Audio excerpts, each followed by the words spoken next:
Halo semuanya, pada kesempatan ini kami dari kelompok 4 akan menyampaikan hasil analisis mengenai penerapan manajemen risiko teknologi informasi di PT Surya Agrolika Reksa.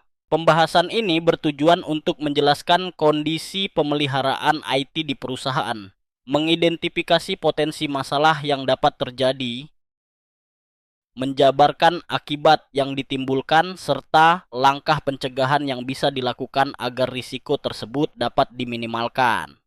Manajemen risiko TI diperlukan agar seluruh sistem teknologi informasi perusahaan dapat bekerja secara konsisten, aman, dan dapat diandalkan. Di PT Surya Agrolika Reksa, penerapan manajemen risiko dilakukan untuk menjaga aset IT agar tidak mudah rusak atau terjadi kehilangan data, menjamin proses bisnis tetap berjalan meskipun ada gangguan pada sistem, mengurangi kemungkinan error sistem yang dapat menghambat pekerjaan, meningkatkan pemahaman pegawai tentang keamanan dan pemeliharaan TI, serta memastikan perusahaan mengikuti regulasi dan ketentuan lisensi perangkat lunak.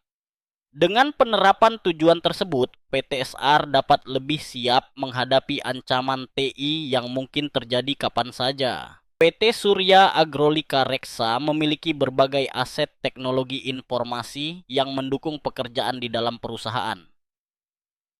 Aset itu meliputi perangkat keras seperti komputer, laptop, server, printer, dan alat jaringan yang menghubungkan sistem.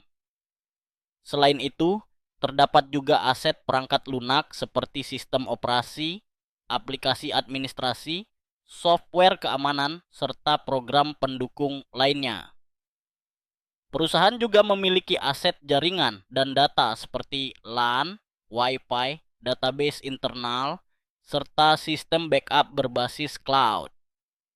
Aset fisik seperti gedung kantor dan berbagai perlengkapan keselamatan juga menjadi bagian yang menunjang proses kerja. Semua aset ini saling terkait dalam operasional dan sangat penting untuk dijaga serta dirawat secara berkala. Berdasarkan hasil analisis, ditemukan adanya sejumlah risiko TI yang berpotensi muncul pada proses pemeliharaan di PT Surya Agrolika Reksa.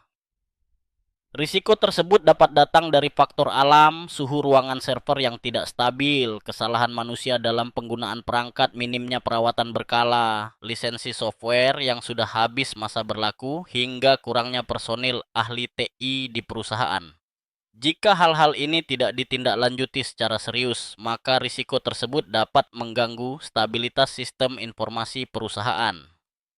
Beberapa kejadian yang sering ditemukan yaitu penggunaan perangkat keras yang sudah melewati umur pemakaian, software yang tidak diperbarui, lisensi aplikasi tidak diperpanjang, metode perawatan yang keliru, dan perangkat tidak memiliki perlindungan antivirus. Dampak yang muncul juga sangat terasa, seperti sistem menjadi lamban, sering terjadi error, meningkatnya celah keamanan, software yang tidak bisa digunakan, hingga sistem mengalami downtime. Jika tidak segera diperbaiki, kondisi ini dapat mengganggu aktivitas kerja, menurunkan produktivitas, bahkan menyebabkan kerugian secara finansial bagi perusahaan. Untuk mengurangi risiko-risiko tersebut, PT Surya Agrolika Reksa membutuhkan langkah penanganan dan pencegahan yang terarah. Beberapa upaya yang bisa diterapkan, yaitu mengganti perangkat keras secara berkala, mengaktifkan sistem update otomatis, membuat pengingat untuk masa berlaku lisensi software, menerapkan backup otomatis, dan menggunakan aplikasi sistem manajemen aset TI. Selain itu, perusahaan perlu menetapkan SOP yang jelas, seperti SOP perawatan perangkat keras, SOP backup data, SOP keamanan jaringan, dan SOP inventarisasi aset IT secara berkala, agar seluruh proses pemeliharaan atau perbaikan memiliki standar yang sama. Sebagai penutup, dapat disimpulkan bahwa manajemen risiko TI sangat diperlukan agar operasional di PT Surya Agrolika Reksa tetap berjalan secara maksimal. Dengan mengidentifikasi risiko sejak awal, memahami dampaknya, menerapkan strategi mitigasi, serta menjalankan SOP secara konsisten, perusahaan dapat meminimalisir gangguan dan menghindari kerugian yang lebih besar di kemudian hari. Baik, sekian penjelasan dari kami dan terima kasih.